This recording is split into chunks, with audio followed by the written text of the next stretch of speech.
Hey guys, how's it going? Michael Troy here. Today we're looking at Batman and the Outsiders, number 9 through 12, continuing my revisiting the old Batman and the Outsiders series from the 80s, one of my favorite comic books when I was a kid. Can't wait to show it to you. So make sure you subscribe to my channel, hit that like button. I'm going to cue the intro and I'll be right back. MichaelFitzTroytv Comic book art critiques. Snarky talk and sarcastic ways. Representing geeky gaze. 80s comics rule the day. Hurry up and turn that page. MichaelFitzTroy. Alright guys, so how great are these comics? This is why I love comic books. Just look at these books side by side. They all look so fantastic. All the colors are just bright and beautiful. And if you saw any of these books on the comic newsstand, I would want to pick them up. Just looking at these covers, I'm constantly complaining, I guess, about modern comics. And I don't know, if I were a kid, I can see why I wouldn't necessarily want to pick up comic books these days. First of all, the price is outrageous. You're spending like $4 or $5 for a comic book. If that's a monthly, forget about it. I mean, comic books were 75 cents back in the day. And I remember when they went up to 75 cents, when I started collecting, they were 60 cents. I know I'm aging myself and dating myself horribly, but who the hell else would want to date me anyway? So I might as well do it myself. Anyway, I remember when DC switched to their Mando paper, which is like this newfangled paper. Ooh, I just see Steve Lydle's name doing guest art. Can't wait to look at that one. Anyway, the jump from 60 to 75 cents. DC took the plunge. They wanted better printing, better paper, and they had to charge 15 cents more, and Marvel resisted for a long time. It was funny. I remember when Marvel... I think it was when they first went to the Mando or maybe the Flexography, they went up to 65 cents trying to be competitive. And I believe Marvel way outsold DC at the time, so I guess they could afford it. Anyway, let's get into these. I love Batman and the Outsiders. Mike W. Barr and Jim Aparo are the creators of the team. Not necessarily all the characters, but some of them. And I just love Mike W. Barr's writing. He has done some great stuff. Batman Year 2 with Alan Davis. And I mostly associate him with Batman because Batman and the Outsiders was my big Mike W. Barr book. And I often talk about artists on this channel. This is an interesting book because usually I picked up books for the art. And this was a book that I wasn't crazy about Jim Aparo's art when I was younger. I did grow to like it, and I absolutely worship it now. I mean, there's no discounting his place in the history of comic books. He's such a major talent, one of the best Batman artists ever. And but I really loved Mike W. Barr's writing. Case in point, The Masters of Disaster. He just always came up with the most fun villains and storylines. Like, the characters were so eclectic. The team was made up of eclectic characters who took us everywhere, from space to Japan to, I don't know, wherever Sapphire Stagg's rich father lived. Anyway, I mean, look how great this is. So Mike W. Barr and Jim Aparo, co-creators, writer, artist, Adrian Roy, colorist, Len Wein, editor. Jim Aparo, famously, I say this all the time, but it's worth repeating. At this point in the game, he was penciling, inking, and lettering 1 page a day, 22-page comics. So that is the way to do it. You're getting paid like 3 wages, and you're able to control the look of the book. And I don't know, I just love hand lettering, and I think his lettering is terrific. I love it. And what a great opening page. I love Black Lightning. Such a fun character. This is an argument for the fact that there has been diversity in comics for a long time. Black Lightning, I feel like he was kind of underused at the time when he was put in Batman and the Outsiders. Probably a reason why, they were able to use him, because he wasn't busy doing too much else. But I'm glad that he had his own TV show, and I'm glad that he's being used a lot more now, because He's such a great character. I mean, he's a high school teacher and a superhero, so a superhero all around. And what a beautifully drawn page. I just love this. The competition is just competition. The composition is amazing. And what a great logo Batman and the Outsiders had. This page has everything I want in a splash page. A dynamic pose from a character that is just such a cool money shot. I was going to say a great title, but at least it has a title. It's got all the things you want in a classic comic book, or thought balloons, captions, things that are going the wayside in order to create a more cinematic comic book experience, which I say is a huge mistake. Anyway, Jim Aparo, master storyteller. You should be able to tell what's going on in a comic book without reading the dialogue, and this just flows so naturally and so beautifully. To Jim Aparo's credit, he illustrated a Batman miniseries that John Byrne drew, and the first issue was so just well done by Aparo and so perfectly told story-wise that Byrne decided not to muck it up with any dialogue, and I think that's pretty cool on both their parts. I mean, say what you want about John Byrne, but he has a real appreciation for comic books and good comic book art.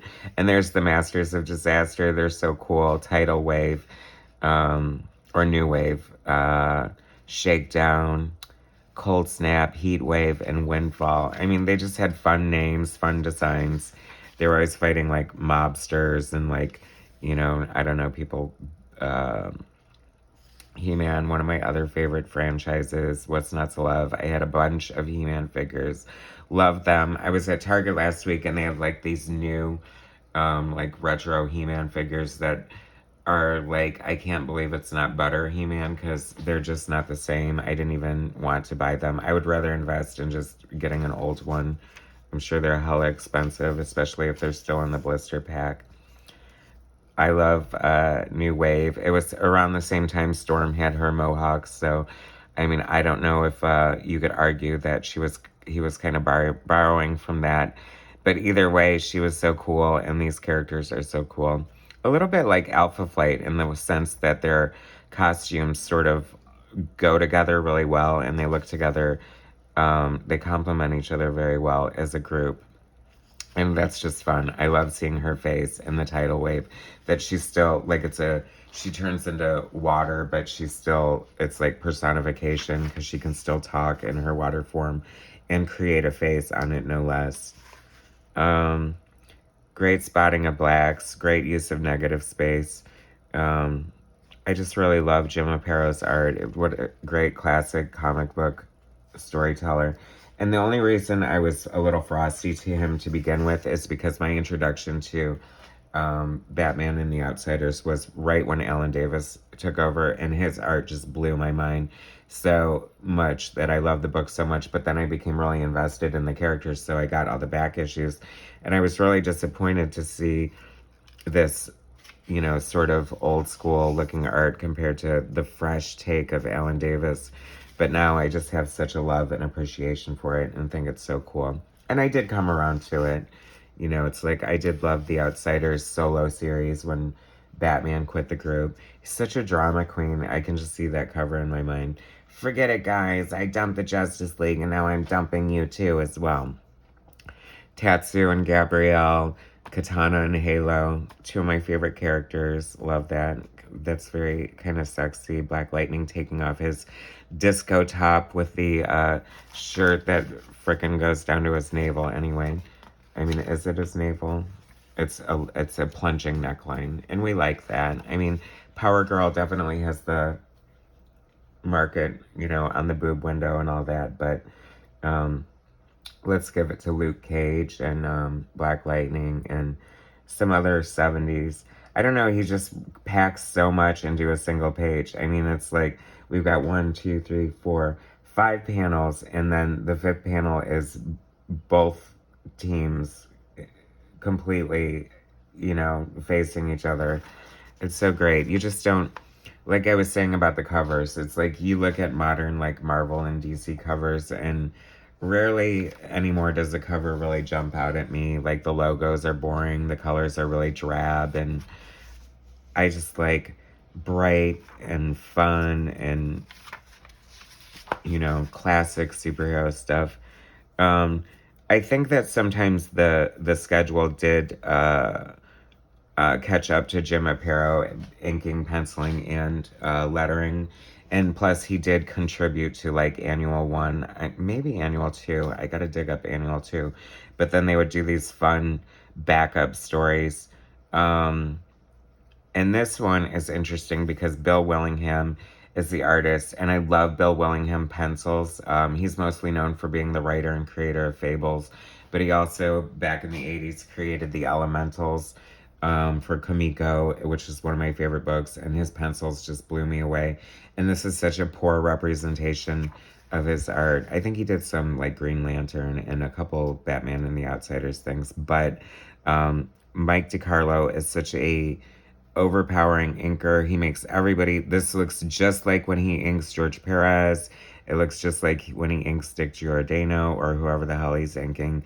Not a fan. I feel like he overpowers and ruins it, and not a good aesthetic. Sorry to tell you that. For any of you Mike DiCarlo fans, I think I might like his work when he's penciling and inking himself, but other than that, I get kind of mad that he's taking away from the aesthetic of the other pencilers and just overpowering them. I mean, that was issue 9. That's some, you know, inkers, you know, just the way they do. They're just some are just real embellishers, and like Jerry Ordway, you know, you're definitely getting a distinct look if he's inking over Perez or Byrne. You know, Bill Sienkiewicz, obviously, it's a fun little side note here. Bill Sienkiewicz inked a lot of Jim Aparo's Batman stuff later in Aparo's career, and I guess he was sort of getting, you know, slowing down, getting a little older, getting a little shaky, and the one complaint he had about Bill Sienkiewicz's inks is he said, "Don't change my faces." And it's true, you know, as an artist, you're losing a lot as a penciler when an inker comes in and goes over your work. They basically can make or break you. So I really appreciate a good penciler, or I mean a good penciler inker combination. Mike W. Barr, writer, Steve Lydle, and Sal Trapani, guest artists. So interesting, because I love Steve Lydle's work, and the Sal Trapani it's not, seems a little overpowering here. Steve Lydle also did some guest work here and there on The Outsiders. I think he did a look or a backup story in The Outsiders special or solo book that was really cool. But I don't know. I love Steve Lydle's work, but I'm not feeling the inks here. But the characters look cool. The storytelling looks cool. I mean, you can definitely tell it has Steve Lydle sort of sensibilities. This definitely looks like a panel that Steve Lydle would have drawn. So I'm not hating it. I just think that, you know, Steve Lydle inked himself a lot, or Larry Malstead inked him a lot, I think, on like Legion of Superheroes. And I think it was a much better pairing. I'm guessing this is Batman in costume. I loved when, I feel like Mike W. Barr, that was the other good thing about his writing of Batman, is he leaned into the detective angle a lot and had him in disguise and doing kooky stuff like that. So he always kept it like fun and interesting. And there's another shot of New Wave with her wave action going on and her face appearing in the wave. I don't know why. I just love stuff like that. It's so like classic comic book superhero. Just so much fun. And there's my Halo. Halo's, of course, all my favorite characters are blonde. That's, you know, my own ego as a blonde, I guess. But I do tend to gravitate towards them. Not that I don't love all superheroes, but, you know. That is fun. I did kind of like to see, like, you know, since Jim Aparo was the main artist on the book. It was always fun when there would be a guest artist just to see like how they would draw the use of the powers differently and the power signatures and things like that. Like that is really fun. I mean, that is so out of control. Like Metamorpho turning into this weird ass seat that Geo-force can carry on his shoulders. I mean, hilarious. The engineering is like way overdone in that, and I couldn't love it more. Batman, I'm just gonna karate chop you in your kidneys here. Chuck. See, that's another thing I love. Sound effects. Some major professional, and I wish I needed to remember his name, but maybe it's better that I didn't. It was lamenting and saying that they needed to eliminate sound effects in comics. Sound effects in comics are like one of the top 5 things that make comic books so amazing. I mean, you've got Chuck and in his power, cold snaps, so he's snapping, snap, snap. Like, hilarious, right? And then he accidentally freezes New Wave. That is good. That is rich. I love that. That is like the clever little things that classic comic book writers come up with that just make comic books so much fun. I remember loving this picture of Halo when I first read this. It's actually just a really good book. Like, I didn't dislike any of the Batman and the Outsiders. Just so much fun. Ooh, and here comes a Katana story for the next issue. So let's get to it. Moving on to number 11. And look how gorgeous this cover is, can I say?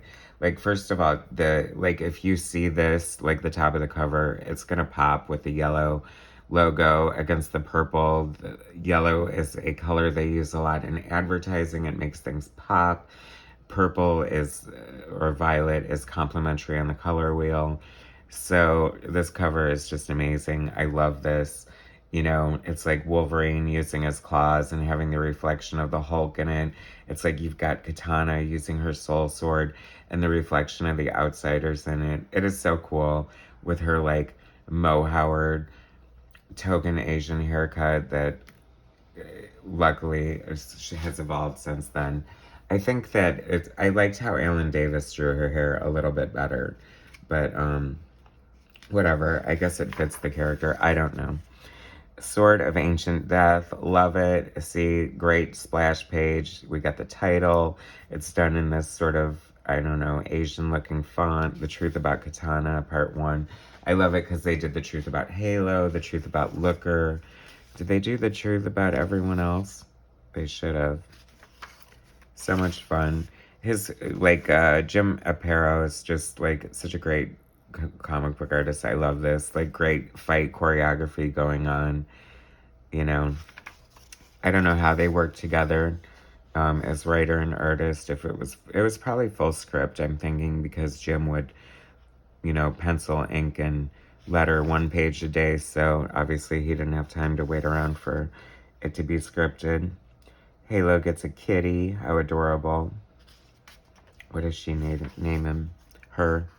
Spunky? Tiger. Very original, Halo. Well, you're from another world, dimension, species, alien, whatever. Katana has just like such a tragic story. I've always loved the character. She's so cool. It's funny because, I don't know, she looks like, you know, she's a mother of 2. She's a widow. And she always seems so serious and like sort of older. And then like she goes into like, she's been developed into like a sexier character, I feel. I love these ninjas are fighting with Katana, and Halo basically sleeps through the whole thing. But then she comes in at the end. I just love her powers and her costume. This version of her costume is so cool. I always thought it was so unique and so original and just very cool looking, pretty timeless. I mean, this would stand up today in the world of non-costume superheroes. I miss classic comic book superhero costumes, but I don't know. Do they hold up? Are they corny? I guess so. I don't know. How do you guys feel?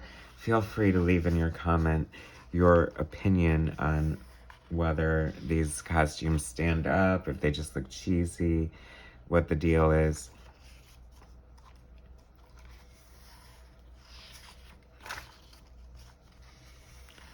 Welcome to Japan. I don't know, like when the X-Men went to Japan, it was always fun.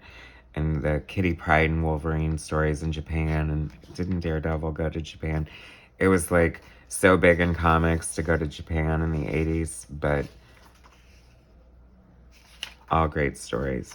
What a great page. I love that so much. I mean, this is just comic book art being comic book art. I mean, that's what I love because, you know, it's like that's, I think, a little bit of the deceiving thing about Jim Apato's art is that he's such a talented, like, I'm trying to think of the right word, but just like classic comic book artist. But then he gets like super artistic a lot of times. Blue Devil, love that book. And this is just one of those times. And here we go again, a new group of baddies for the outsiders to fight. And I just love the designs. He just comes up with the greatest characters. W Bar and Aparo. All right, so let's get to the last one in our little trip down memory lane here. Batman and the Outsiders, number 12. Another great cover. To Love, Honor, and Destroy. The She-Samurai versus her husband. He was trapped in her soul sword, and now she has to fight him. I mean, the tragedy just continues. This is another great classic splash page. This so superpowers, action figures, love them. This harkens back to like the great days of Batman where, I don't know, the sky was the limit and he just had so many different crazy things going on. Guest anchor Dick Giordano. And here, this might be Dick Giordano's redemption time for me because a lot of times, like, if I'm reviewing Action Comics by John Byrne, inked by Dick Giordano, I cannot stand his inks. A lot of people love his inks. He's a legend. He is a classic comic book artist, storyteller. So I'm thinking maybe over Jim Aparo, it's a good pairing. And so far, so good. Very, very good match. You can tell they both are cut from the same cloth in a way. A little different than Jim Aparo inks himself, and I can't lie, I do prefer his own inks, but so far so good, not hating it. Ouch, that hurts. Getting a couple of, I mean, if you're Metamorpho, why wouldn't you just be whatever's impervious to shurikens the whole time? You don't want to take a shuriken in the back when you least expect it. Halo was so cool because her powers, like, she had different, like, purposes depending on the color of her aura. They could do different things. I don't know, just cool. I love this here. I love how, you know, the non-flying characters always have to be, like, carried or escorted or whatever by other members of the team. So you got Geo-force, I think, taking away his gravity. Black Lightning's enabling him to fly. And then Halo just holding Katana in her tractor beam so she can tow her along like that. This is fun. I love this. You get like the whole backstory on Tatsu Yamashiro and her marriage and her kids and what happened with the soul sword and how her husband wound up trapped inside the sword. Just fun, fun, fun. Infinity Ink. I hope I come across my Infinity Ink soon because I love that book so much. It's so good. Life-changing. Weird insert. Don't know what's happening here. $6 for a subscription for a year of comic books. Can you imagine? Those were the days, kids.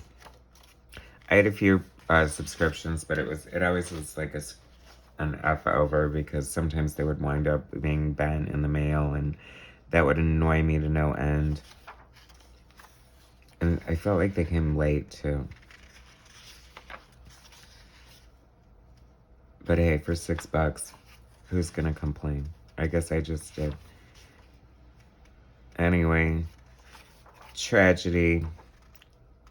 Such a great book. I love this book so much. If you guys if you're just looking for some good, fun superhero action, you need to check out Batman and the Outsiders. It is so classic. It is such a great book. I can't recommend it enough. One of my favorite books. Thank you guys so much for watching. Please subscribe to my channel, hit like, share my content, and I'll bring you some more later. All right, thanks, guys.